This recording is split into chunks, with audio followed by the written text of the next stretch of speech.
vi na mão direita daquele que estava sentado no trono um livro, escrito por dentro e por fora, de todo selado com 7 selos.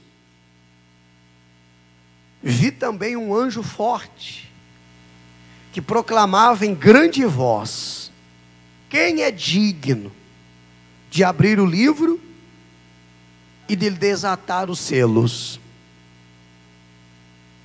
Ora, nem no céu, nem sobre a terra, nem debaixo da terra, ninguém podia abrir o livro, nem mesmo olhar para ele. E eu chorava muito, porque ninguém foi achado digno de abrir o livro, nem mesmo de olhar para ele. Todavia, um dos anciãos me disse: não chores, eis que o leão da tribo de Judá, eis que o leão da tribo de Judá, a raiz de Davi, venceu para abrir o livro e os seus 7 selos. Quem é o leão da tribo de Judá, ou a raiz de Davi? O Senhor Jesus, o único capaz de abrir esse livro. Esta é a revelação que João teve. Aliás, o livro todo de Apocalipse foi o que João viu, de todos os acontecimentos que estavam por vir. Preste bastante atenção para que você entenda, porque o livro de Apocalipse, pessoal, ao mesmo tempo que faz a gente se envolver com o que está escrito, se você não prestar atenção, não agir de forma espiritual, pode causar uma grande confusão na sua cabeça. Então tudo que nós lemos no livro de Apocalipse foi revelado a João. João foi tomado pelo Espírito e levado diante do trono. E lá ele viu tudo o que iria acontecer, antes, durante e depois do arrebatamento. Antes, durante e depois da volta de Jesus. Somente a ele foi revelado como será. E às vezes ele usa alguns exemplos, e a gente vê ali, mais à frente nós vamos encontrar isso, onde ele fala sobre o trono, como era o trono, como era aquele que está assentado no trono, tinha aparência disso, o rosto era impossível se olhar, porque era mais forte que a luz do sol ao meio-dia, brilhava como uma pedra preciosa. É claro que ele viu algo que ele nunca tinha visto antes, mas ele procurou comparar com aquilo que ele já conhecia, para se tornar mais fácil a explicação. Então você vai ouvindo e vai tentando entender o que João estava vendo nesse momento. Nesse momento ele viu um livro fechado por 7 selos, e uma voz que dizia que ninguém era digno de abrir esse livro e nem tirar esses selos, e nem mesmo olhar para ele. E a gente sabe que dentro deste livro estão os feitos de toda a humanidade, tudo relacionado, escrito, as nossas obras, e está o nome daqueles que têm a salvação, aqueles que vão subir com Jesus. O nome deles está no livro.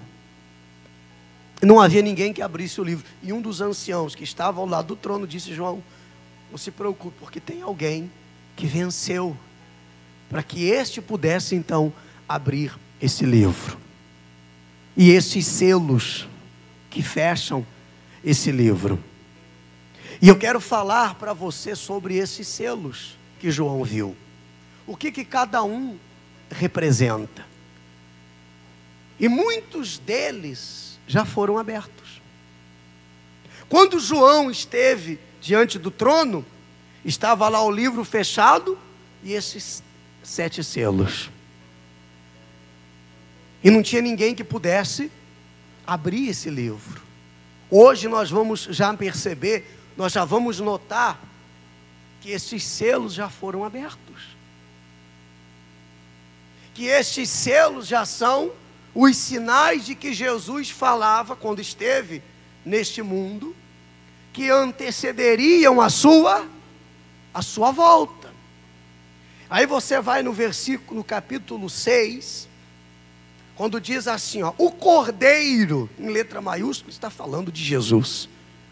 O Cordeiro abre os selos. O primeiro selo, está acompanhando aí? Vi quando o Cordeiro abriu um dos 7 selos, e ouvi um dos 4 seres viventes dizendo, como se fosse voz de trovão: vem. Vi então, e eis um cavalo branco, e o seu cavaleiro com um arco, e foi-lhe dado uma coroa, e ele saiu vencendo e para vencer. Vamos entender agora o que significa esse primeiro selo que foi aberto. E que nós sabemos que hoje isso já se cumpriu. O primeiro cavalo branco com seu cavaleiro e um ancião dizendo, vem. Que na interpretação de João era como se fosse uma voz de trovão. Representa a propagação do Evangelho para todas as nações. Nunca se expandiu tanto o Evangelho como nestes últimos anos, como nesta geração. Eu me lembro que quando eu tinha 8, 9 anos de idade, a gente só tinha um rádiozinho de pilha em casa, na energia elétrica nós não tínhamos, nem sabia o que era televisão. Eu me lembro que de vez em quando, meu pai e minha mãe mudando de estação, a gente encontrava um homem, um missionário chamado Davi Miranda, que pregava e falava de Jesus, que falava de milagres, mas isso era muito raro a gente ter acesso.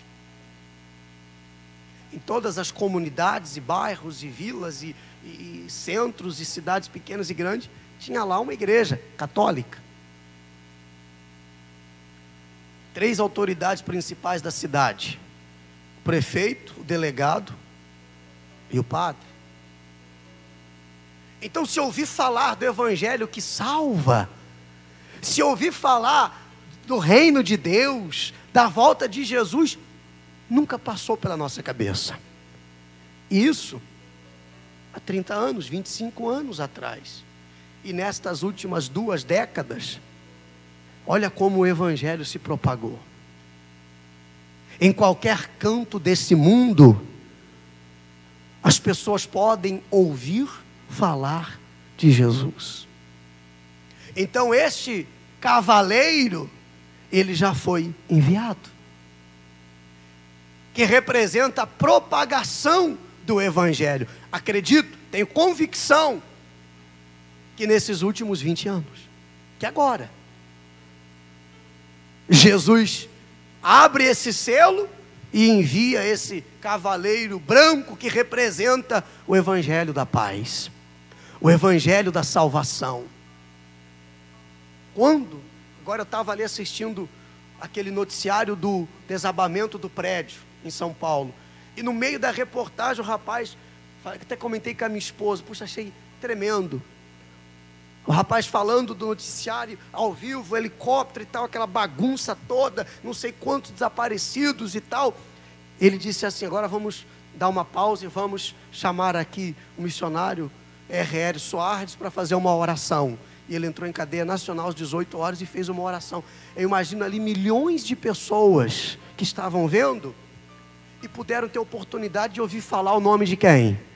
Na hora que eu estava aqui lendo essa passagem, meditando sobre isso, com muita facilidade, as pessoas têm acesso ao evangelho da salvação.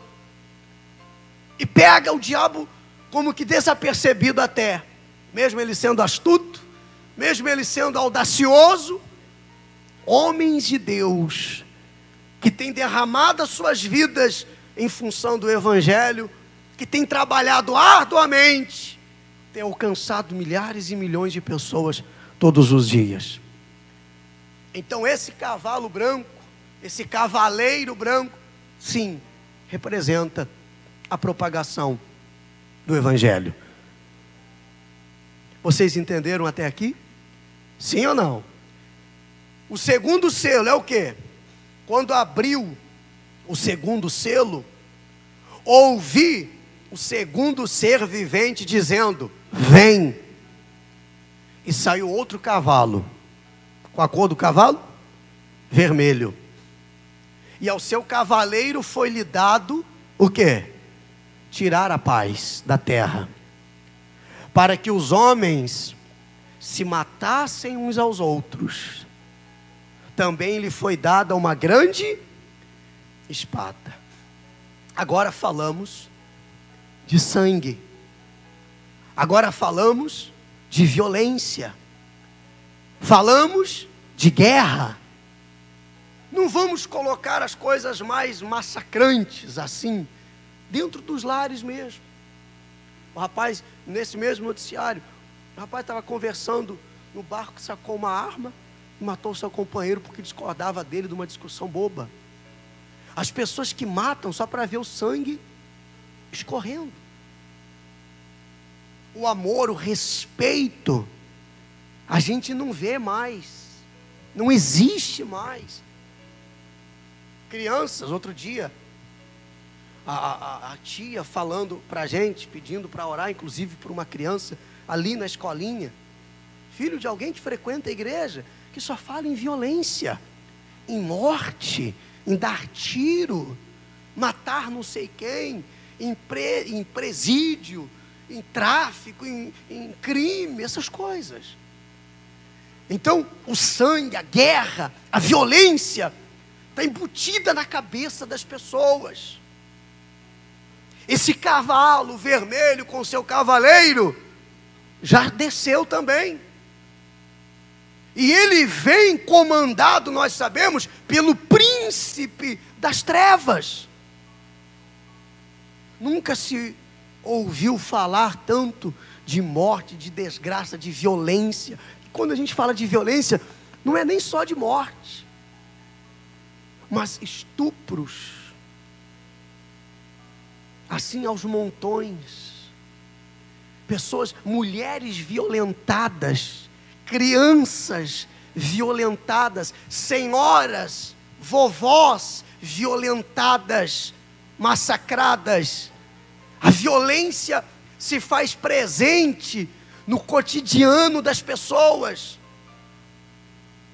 Nas grandes cidades, aqui, graças a Deus, nós não temos esse hábito, entre aspas, mas em grandes cidades, onde nós já vivemos, a gente vê de manhã, de tarde, à noite, com a luz do dia, no entardecer, no amanhecer. Olha como é que está aí o Rio de Janeiro, por exemplo, que é aqui. Então esse cavaleiro e esse cavalo vermelho também já foram liberados, enviados, estão por toda a terra. Agora vamos falar de nações, de guerras. Olha a guerra na Síria. Eu vi uma foto que fiquei chocado e até trazer para mostrar para vocês, mas o nosso tempo é curto, a gente não pode, mas pesquisa lá depois, a guerra na Síria, aquela bomba com aquele gás, que outro dia, a gente não está falando de algo histórico, outro dia, semana passada, aquele gás que foi jogado, e as pessoas, as crianças morrendo sufocadas. E a foto que eu vi, um galpão velho, somente o teto, o telhado, centenas de crianças amontoadas, que morreram com a violência, com esse gás, com bombas que foram jogadas. Pais, eu vi um pai com a metade do filho, porque a outra metade a bomba explodiu, com a metade do filho correndo desesperado. Mas correndo para onde? A bomba vem de cima, explode tudo. Você não vê casas, você vê só paredes, o muro da casa. Não tem para onde as pessoas fugirem. Estamos falando de violência, que é uma coisa que não era para ser, mas se tornou uma coisa comum, natural. As pessoas já se preparam para isso, porque é algo que faz parte da vida delas. Tem alguma dúvida quanto à violência generalizada na terra? Tem tudo a ver com esse cavaleiro que foi liberado. Sinal do arrebatamento, sinal da volta do nosso Senhor, do Cristo, do Cordeiro. Entre os 7 ele volta, depois dos 7 ele volta. Eu já sei, eu já vi, e eu quero falar para vocês em que cavaleiro, em que cavalo ele volta. Vamos no terceiro? Quando abriu o terceiro selo, ouvi o terceiro ser vivente dizendo: vem. Então vi, e eis um cavalo preto, e o seu cavaleiro com uma balança na mão. E ouvi uma voz no meio dos 4 seres viventes dizendo: uma medida de trigo por 1 denário, 3 medidas de cevada por 1 denário, e não danifiqueis o azeite e o vinho.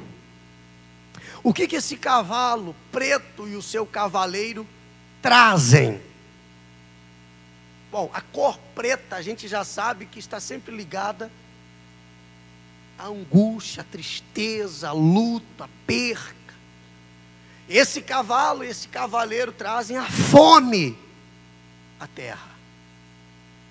Você vê ali os números que esse ancião fala: uma medida de trigo por 3 denários, por 2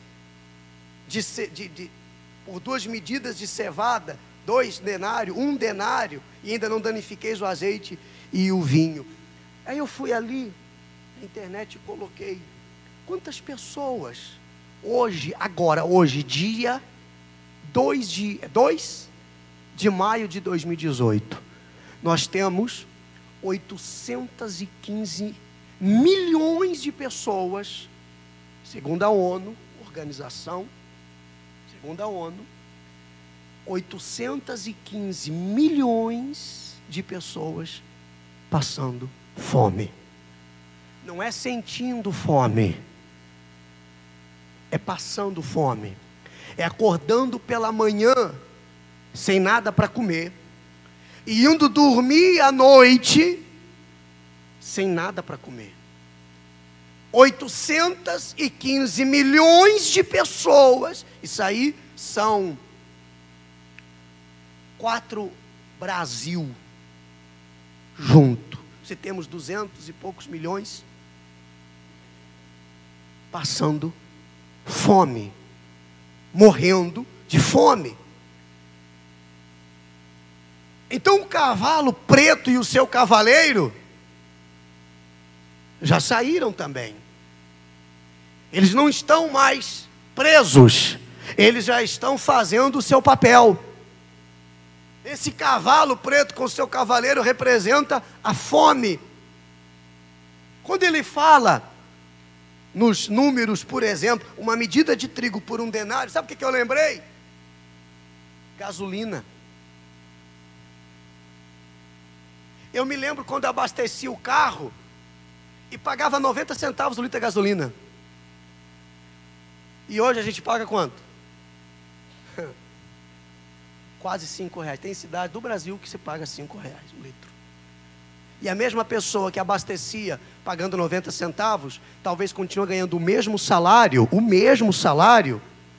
e paga R$5 o litro hoje. Você aumentou os 8% anual e 8% por ano de aumento, muda o quê? As coisas que você vai comprar no supermercado, você já fez a experiência de ir com R$100 fazer compra no mercado? Hã? Você não dá gás, você não polui o meio ambiente, porque você só pega uma sacolinha do mercado. Traz numa sacolinha. Se compra muito pouco e se gasta um valor exorbitante, injusto. Você vê que ele traz uma balança. Põe o versículo da balança de novo. Ele tem na mão o quê? Uma balança. Olha lá. Seu cavaleiro com uma balança na mão. Sabe para que isso? A balança lembra o quê? Lembra o quê? Justiça ou injustiça. E nós estamos vivendo num momento injusto, enquanto que as pessoas estão morrendo nas filas dos hospitais com R$1 milhão que o camarada botou dentro de uma mala e deu para o outro amigo dele.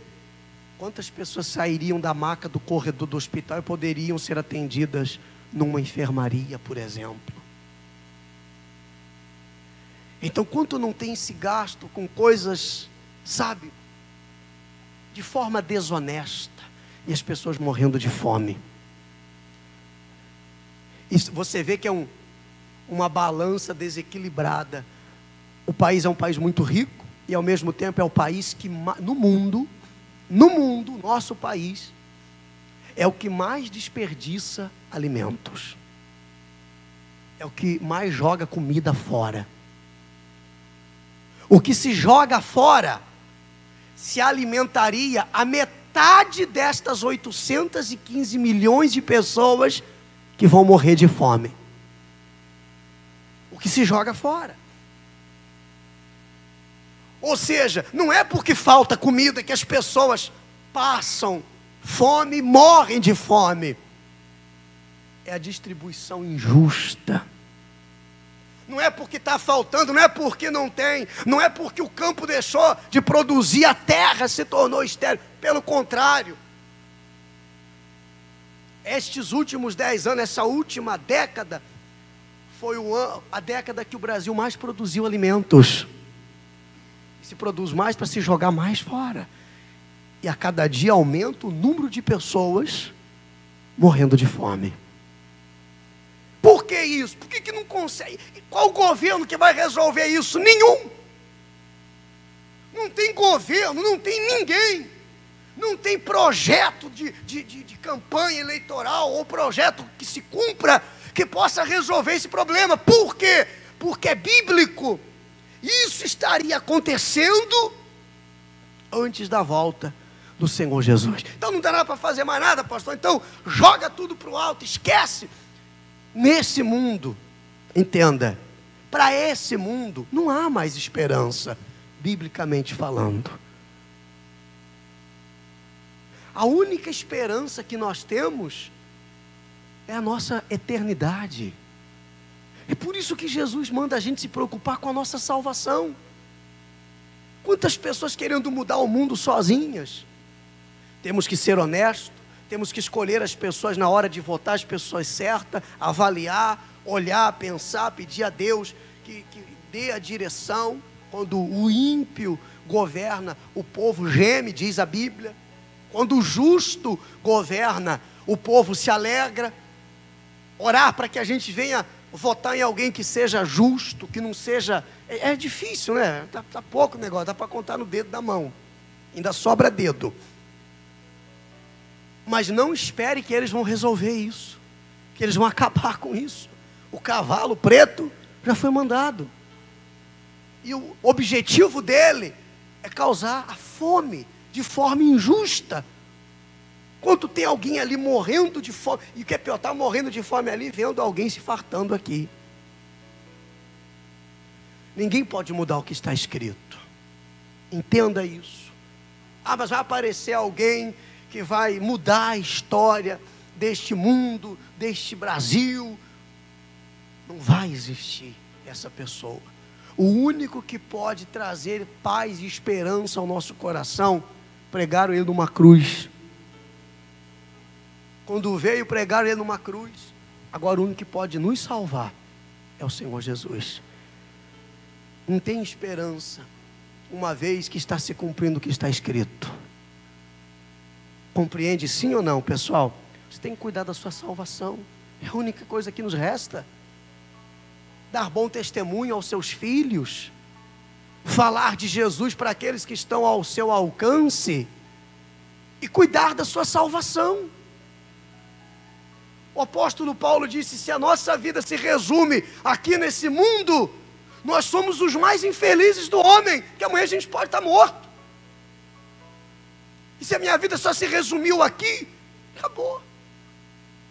Graças a Deus por ter nos dado o privilégio de descobrirmos que há um lugar para passarmos a eternidade. Quarto selo. Quando o Cordeiro abriu o quarto selo, ouvi a voz do quarto ser vivente dizendo: vem. E olhei, e eis que um cavalo, a cor dele é? Agora é o amarelo. E o seu cavaleiro, sendo esse chamado Morte. E o inferno o estava seguindo. Quem estava seguindo ele? Imagina aí. E foi-lhe dada a autoridade sobre a quarta parte da terra para matar. A espada, pela fome, com a mortandade e por meio das feras da terra. Quando ele fala das feras, eu acredito, o Espírito Santo põe isso, para ficar mais claro dentro do meu coração. Ezequiel falava sobre isso também, dos pássaros voando o céu, pássaros de aço voando pelo céu. É claro que essa visão refere-se a quê? Aos aviões. Com 250 passageiros que despencam e que ninguém descobre com tanta tecnologia. Como é que a tecnologia é tão avançada para fazer um avião que carrega 250 pessoas e não descobre por que ele caiu?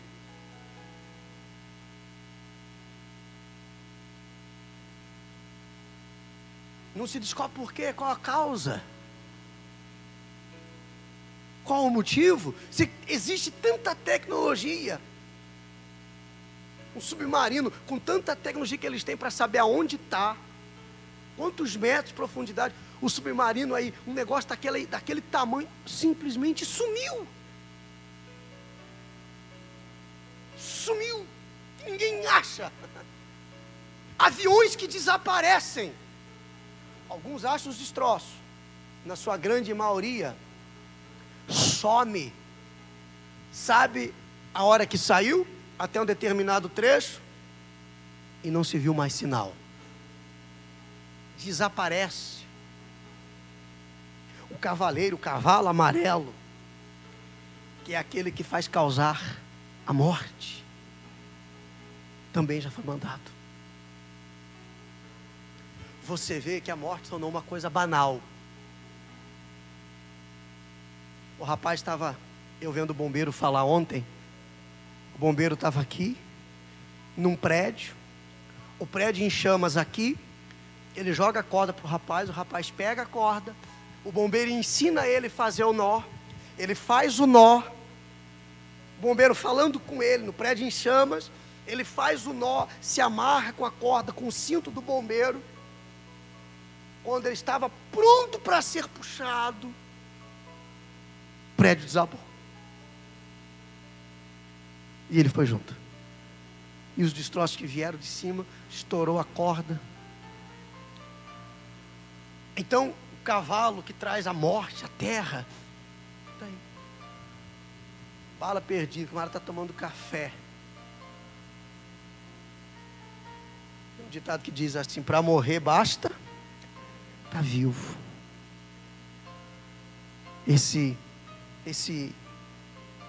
Essas notícias que a gente vê de pestes, de doenças, gripe aviária, ser humano morrendo com a gripe do frango, suína, é tudo uma desculpa que ele acha. Aqui em Santa Catarina, se você não sabe, eu tenho os dados, nós tivemos agora 741 casos de H1N1, quase 100 pessoas morreram, aqui do nosso lado, quase 100 pessoas morreram. É só uma desculpa que se dá, porque a morte só precisa do quê? De uma desculpa. Ela pode usar um acidente, ela pode usar um incêndio. Aquele pastor lá que deu uma entrevista semana passada, que agora foi preso, botou os filhos para dormir e o quarto pegou fogo, e agora estão... Ele foi preso, inclusive, está sendo acusado dele ter incendiado o quarto com os filhos dentro, em Minas Gerais. Aquele rapaz que entrou com a arma dentro da escola, e ali trocida 30, 40, 50 colegas. O rapaz que a gente foi fazer a visita outro dia, eu e ela, a esposa dele, né, porque ele já tinha ido. Eles estavam conversando na cama, os dois conversando. Ele levantou da cama, saiu para fora e não voltava mais. Quando ela saiu atrás dele, ele se enforcou o carregador do celular.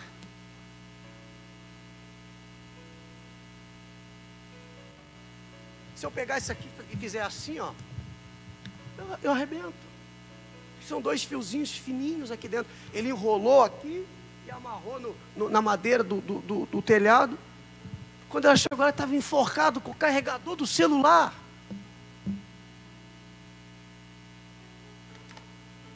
Nunca se morreu tão fácil. Antigamente a gente ouvia falar assim: o vaso que é ruim não quebra. Até os vasos ruins estão quebrando hoje. Se morre com tanta facilidade. Sabe, a morte se faz presente assim.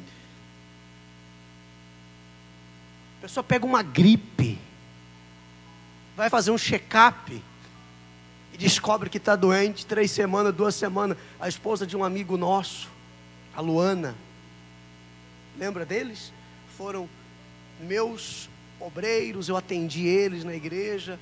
Chegaram na igreja, fiz o casamento deles, coloquei como obreiros, coloquei o rapaz como pastor, já estava cuidando de igrejas. E um dia a igreja pediu que fosse fazer uma bateria de exames, ela foi fazer, descobriu que tinha um probleminha lá, alguma coisa, que tinha que fazer uma medicação. Em quantos dias ela morreu? Uma infecção. Ela entrou no hospital para fazer o exame de rotina, não saiu mais, e morreu. Fiz o casamento dele de uma jovem com 20, 21 anos de idade. Estava muito bem, trabalhando, fazendo a obra. Se está salvo, amém. Se está salvo, amém. Mas e se não está? Vai para o inferno. E acabou, não tem mais nada que possa fazer. Aí junta lá uma bateria de exames, uma equipe médica que faz exame, manda para cá e manda para lá. Não se descobre, ninguém consegue fazer nada. Tem nada que possa se fazer. A morte só quer uma desculpa. Abre os teus olhos, porque a morte também vai chegar para mim e para você. De que forma? De algum jeito ela vai chegar. O problema não é esse. Porque o cavalo e seu cavaleiro amarelo já estão aí. Lançando tudo que é tipo de... Aparece. É cada doença que a gente não consegue nem falar o nome, né? Caminhões e caminhões de gente morrendo sem causas. doenças que não são nem diagnosticadas pela medicina. E a medicina teve um avanço fenomenal. É porque o cavaleiro e o seu cavalo amarelo, que traz a peste, as mortes sem causas, já está na terra. Tem alguma dúvida? Porque com tanta tecnologia, com tanto avanço da medicina, é para combater essa gripe, essas coisas. Agora aí é o mosquito. O homem tem que viver trancado dentro de uma jaula. Deus fez o homem para dominar sobre os animais, os insetos, os répteis. E a gente tem que fugir do mosquito. Não, pensa bem, pô. Deus falou para Adão e Eva: vocês vão dominar sobre os leões, o elefante. E eu acho que naquela época tinha uns bichos bem grandes, né? Os dinossauros, imagina aí. Ó, imagina Adão vendo um dinossauro daquele tamanho. Você vai dominar, rapaz. Aí hoje a gente está correndo do mosquito. Mudou ou não mudou? Deu uma virada no negócio. Mas não é porque Deus mudou, não é que tenha mudado o poder de Deus.